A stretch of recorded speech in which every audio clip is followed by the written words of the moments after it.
Israel के Gaza में Hamas के खिलाफ ऑपरेशन शुरू होते ही ईरान समर्थित कई चरमपंथी संगठनों ने इसराइल पर हमले शुरू कर दिए थे। हालांकि इन समूहों की इसराइल में बरसों पुरानी दुश्मनी है। बावजूद इसके अब तक छिटपुट हमले करने वाले ये समूह अब खुलेआम हमले कर रहे हैं। फिलिस्तीन के समर्थन में उतरे ये सभी समूह एक साथ मिलकर इसराइल पर हमलावर हैं। गाजा पर हमास के कब्जे का समर्थन करने वाले ये संगठन अब इसराइल को खुली धमकियां देने लगे हैं। हर दिन इन समूहों की ओर से भीषण हमलों को अंजाम दिया जा रहा है।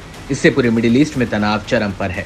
इसराइल को कई मोर्चों से हमलों का सामना करना पड़ रहा है। कभी यमन के हूती विद्रोही तो कभी लेबनान का हिजबुल्लाह, तो वहीं इराक और सीरिया के इस्लामिक प्रतिरोध इसराइल पर टूट पड़े हैं।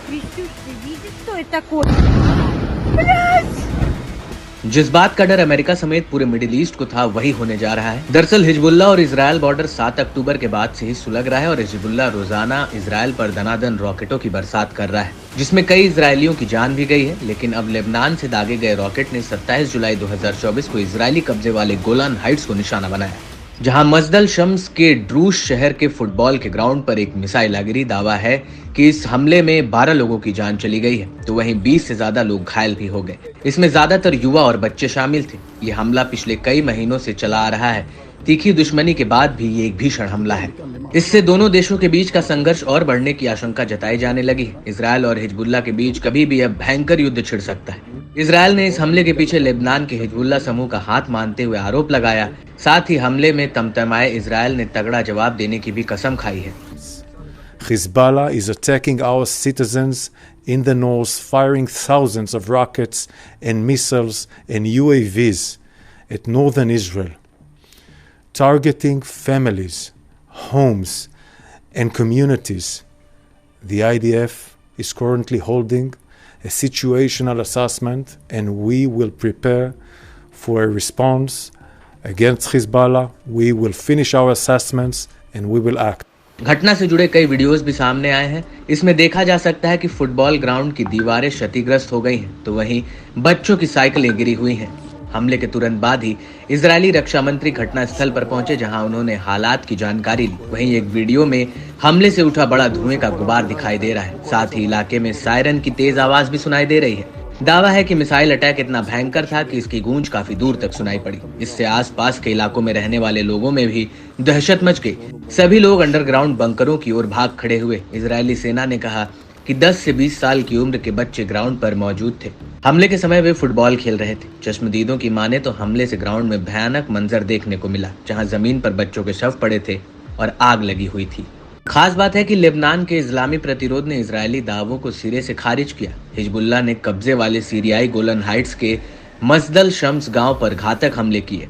हिजबुल्लाह ने जोर देकर कहा कि उसका इस घटना से कोई लेना देना नहीं है। अरब न्यूज एजेंसी अल मयादीन ने इजरायली मीडिया के हवाले से दावा किया कि धमाका शायद आयरन डोम एंटी एयर मिसाइल की वजह से हुआ है, जो अपने रास्ते से भटक गई और मैदान में जा गिरी। हमले की जांच की जा रही है। कई रिपोर्ट से ऐसा संकेत मिलता है कि हमला एक बेकार इजरायली तामीर इंटरसेप्टर के कारण हुआ। वहीं हिजबुल्लाह या किसी अन्य समूह का नाम लिए बिना लेबनानी सरकार ने हिंसा और हमलों की निंदा की। साथ ही इस कदम को अंतर्राष्ट्रीय कानून का घोर उल्लंघन बताया। Fired a rocket at children playing soccer in a soccer field in Majd al-Shams in northern Israel. Hezbollah then lied to the whole world and claimed they did not carry out this attack. This is a lie.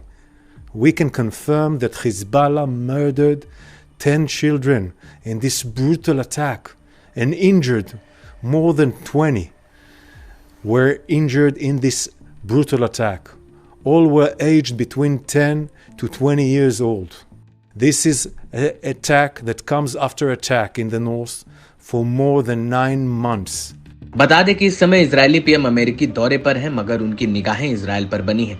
दावा है कि Golan Heights पर हुए हमले के बाद Netanyahu ने जल्द लौटने की बात कही। साथ ही कहा कि इजरायल इस जानलेवा हमले को नजरअंदाज नहीं करेगा, है कि इजरायल जल्द लेबनान पर हमला कर सकता है। आंकड़ों की माने तो इजरायल ने हिजबुल्लाह के हमलों के जवाब में लेबनान बॉर्डर के पास के शहरों को तबाह किया है।